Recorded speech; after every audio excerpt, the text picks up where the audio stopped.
Good morning everyone, welcome to civil services study. UPSC civil services prelims 2020 के लिए test series चली है। Next test लगाते हैं और इस टेस्ट में हम फोकस करेंगे मॉडर्न हिस्ट्री के प्रश्नों पर। आधुनिक भारत उसी के आगे से कंटिन्यू करेंगे जहां पर हमारा मॉडर्न हिस्ट्री का लास्ट सेट हो चुका था। संवैधानिक विकास से रिलेटेड अवधारणा चल रही थी ना, तो चलिए स्टार्ट करते हैं।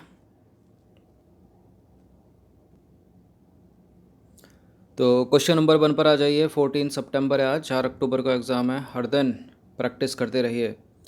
निम्नलिखित पर विचार करना है। एक तरफ है संस्था, उससे संबंधित व्यक्ति। Indian society of oriental arts के सामने लिखा है Abanindra Nath Tagore. Anti circular society के सामने लिखा है सचिंद्र नाथ बसु। स्वदेश बांधव समिति के सामने अश्वनी कुमार दत्त और डॉन सोसाइटी के सामने सतीश चंद्र मुखर्जी।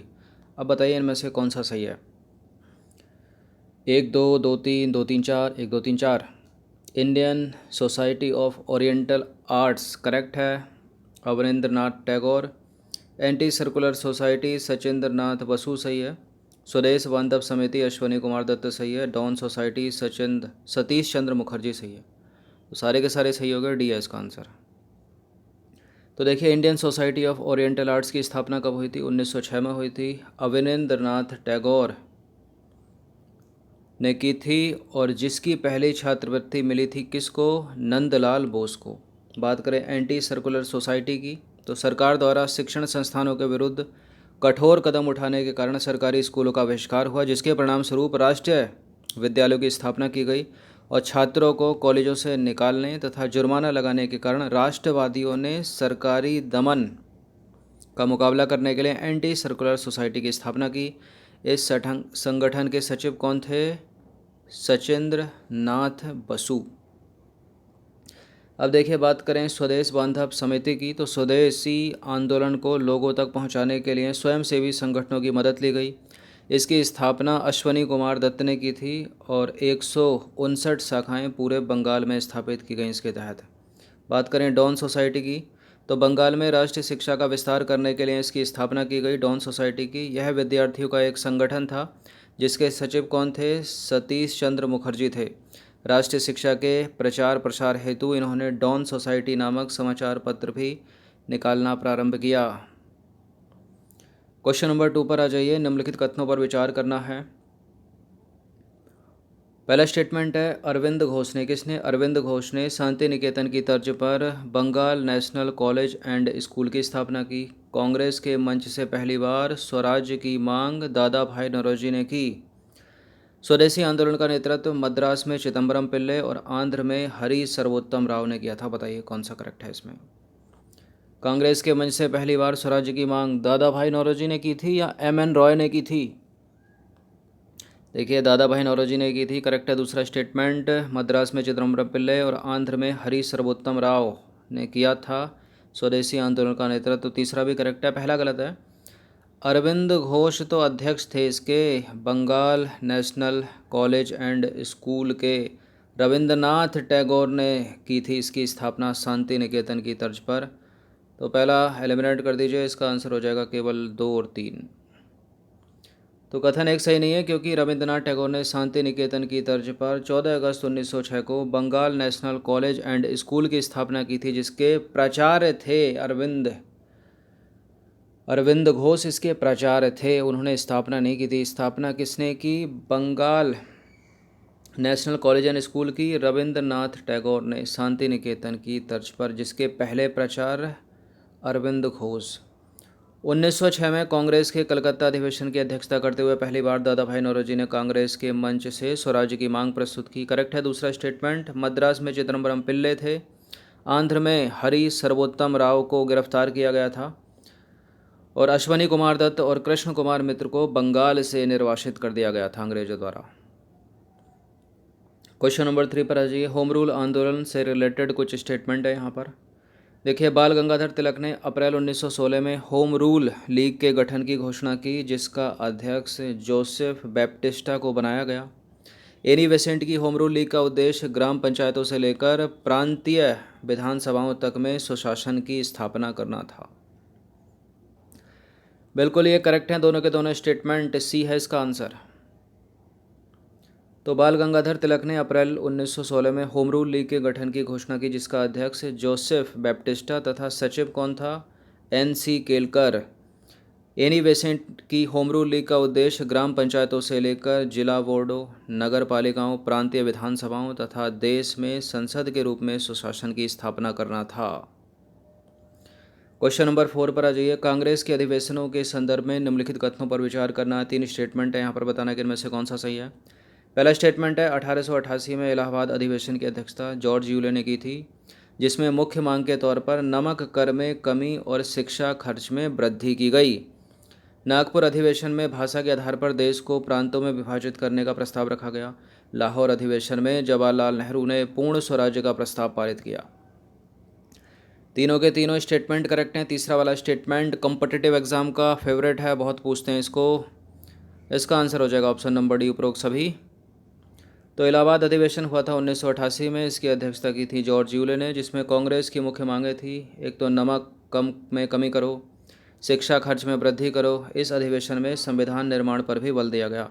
बात करें नागपुर अधिवेशन 1920 की, तो इसकी अध्यक्षता की थी विजय राघवाचारी ने। इसमें भाषा के आधार पर देश को प्रांतों में विभाजित किया गया और कांग्रेस की सदस्यता हेतु वार्षिक चंदा 4 आना निर्धारित किया गया। लोकमान्य तिलक नाम से लोकमान्य तिलक स्वराज फंड की स्थापना भी की गई इसमें।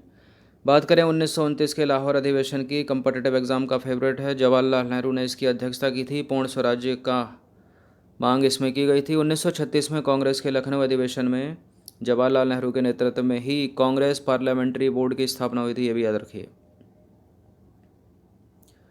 क्वेश्चन नंबर 5 पर आ जाइए। कांग्रेस के अधिवेशनों के संदर्भ में निम्नलिखित कथनों पर विचार करना है। 3 स्टेटमेंट एक बार फिर से आगे बताना कि इनमें से कौन सा करेक्ट है। पहला स्टेटमेंट है 1889 में बम्बई अधिवेशन में विलियम बेडनवर्न के नेतृत्व में मताधिकार की आयु सीमा 21 वर्ष निर्धारित करने का प्रयास किया गया।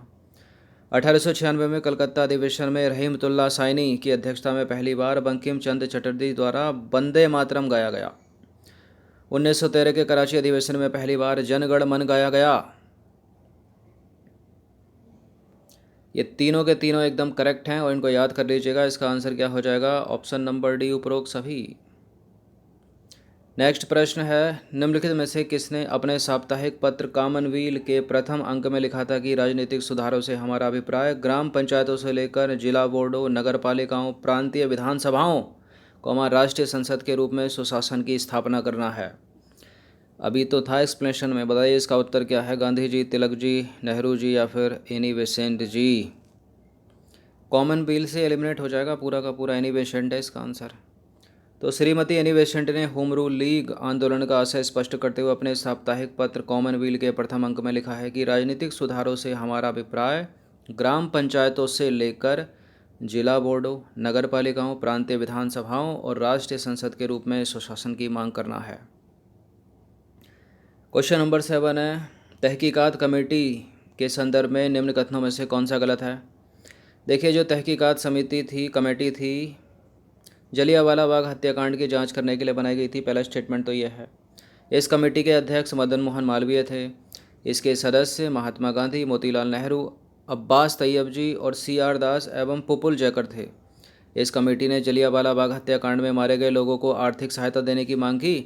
लोगों का अधिक दबाव होने के कारण ब्रिटिश सरकार को उनकी मांगें स्वीकार करनी पड़ी। देखिए, तहकीकात कमेटी जलियांवाला बाग हत्याकांड के लिए बनाई गई थी, करेक्ट है। मदन मोहन मालवीय इसके अध्यक्ष थे, दूसरा भी करेक्ट है। गांधी जी, मोतीलाल नेहरू, अब्बास तैयब जी, C.R. दास एवं पुपुल जयकर इसके सदस्य थे, ये भी सही है। इस कमेटी ने जलियांवाला बाग हत्याकांड में मारे गए लोगों को आर्थिक सहायता देने की मांग की, ये भी सही है।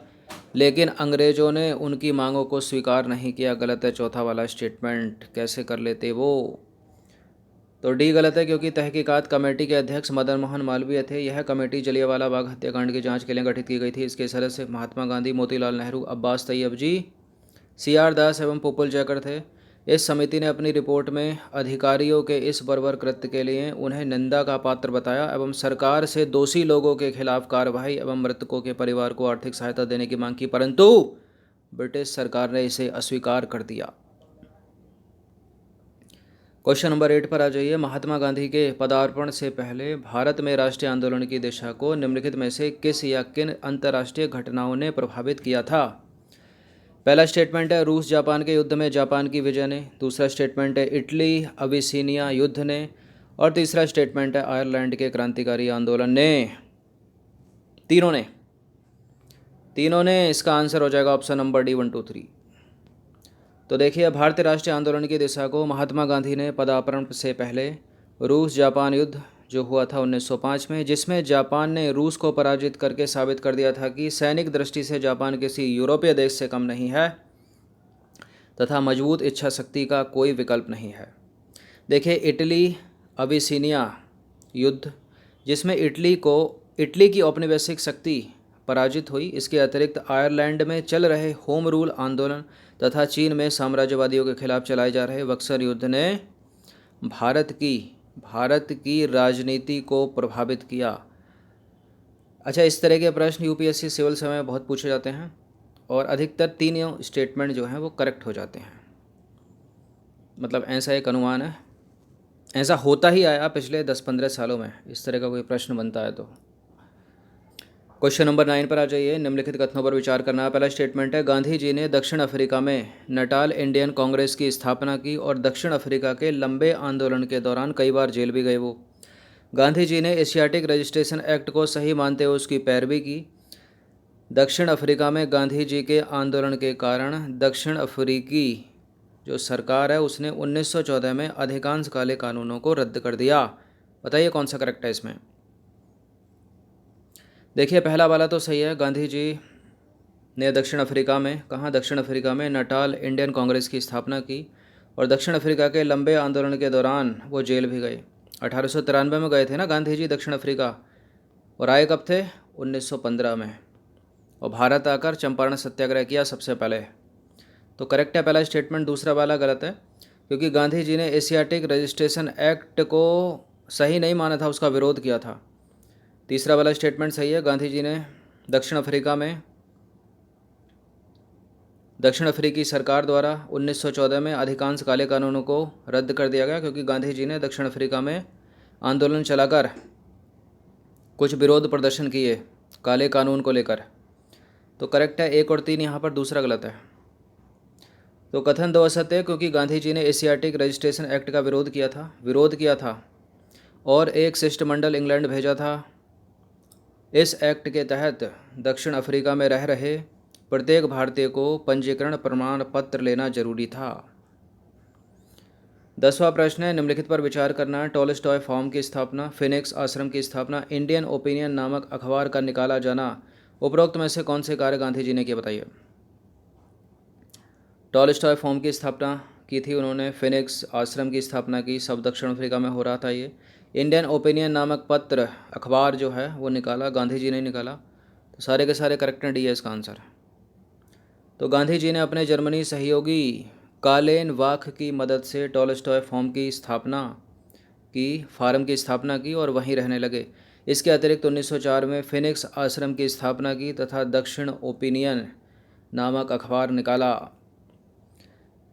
देखिए, आज इस समय विदेश जाना सबके लिए संभव नहीं है, लेकिन गांधी जी उस समय गए थे, उस समय।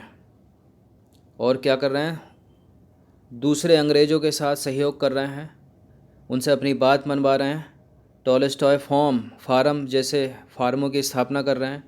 और क्या कर रहे हैं? फिनिक्स आश्रम बना दिया उन्होंने वहाँ पर, इंडियन ओपिनियन नामक अखबार निकाल दिया वहाँ पर। चलिए, बहुत बड़ी चीज़ थे गांधी जी, व्यक्तित्व थे। क्वेश्चन नंबर 11 पर आ जाइए। निम्नलिखित कथनों पर विचार करना है। पहला स्टेटमेंट है, दूसरा स्टेटमेंट है, बताना है कि इसमें कौन सा सही है। प्रथम विश्व युद्ध के दौरान गांधी जी ने ब्रिटिश सरकार के साथ सहयोग की नीति अपनाई तथा भारतीयों से अधिक संख्या में सेना में भर्ती होने की अपील की। उन्होंने गांधी जी को केसर हिंद की उपाधि प्रथम विश्व युद्ध में अंग्रेज़ों का सहयोग करने के लिए प्रदान की गई।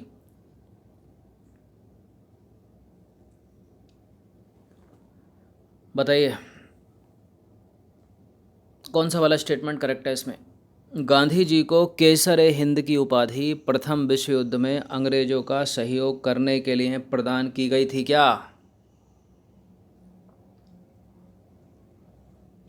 देखिए, प्रथम विश्व युद्ध में गांधी जी ने भारतीयों से सेना में भर्ती होने तथा अंग्रेजों का सहयोग करने की अपील की। कुछ लोग उन्हें भर्ती करने वाला सर्जेंट भी कहने लगे और अंग्रेज़ों ने गांधी जी के इस सहयोग के लिए उन्हें केसर ए हिंद की उपाधि जो है वो प्रदान की। तो दोनों के दोनों स्टेटमेंट ये करेक्ट हो गए। तो करेक्ट हो गए दोनों के दोनों स्टेटमेंट। अगले और अंतिम प्रश्न की ओर अग्रसर होते हैं। 12वां प्रश्न है, चंपारण सत्याग्रह से रिलेटेड कुछ स्टेटमेंट है यहाँ पर, बताना कि इनमें से कौन सा सही है। पहला स्टेटमेंट है, चंपारण के किसानों को अपनी ज़मीन के भाग पर नील की खेती करने तथा उसे तय दाम पर बेचने पर मजबूर किया गया था। चंपारण सत्याग्रह में गांधी जी के मुख्य सहयोगी डॉक्टर राजेंद्र प्रसाद, जे.बी. कृपलानी, महादेव देसाई तथा एन.जी. रंगा थे। बताइए कौन सा करेक्ट है। पहला वाला करेक्ट है, दूसरा वाला गलत है, क्योंकि चंपारण सत्याग्रह में गांधी जी के मुख्य सहयोगी डॉक्टर राजेंद्र प्रसाद थे, करेक्ट है।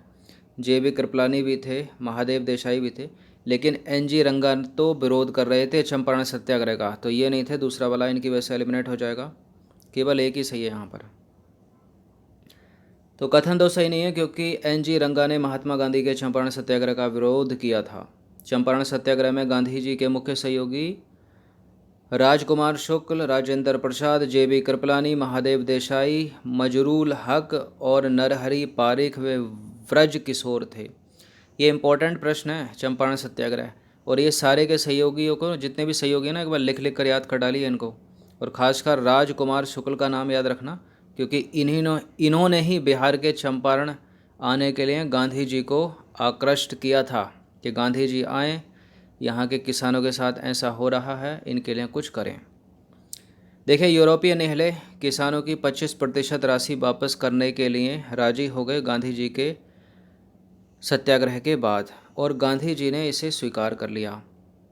रविंद्रनाथ टैगोर ने चंपारण सत्याग्रह के दौरान गांधी जी को महात्मा की उपाधि दी थी।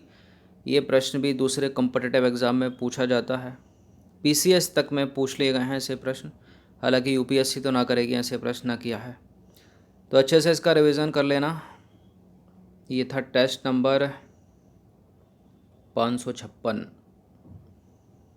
धन्यवाद।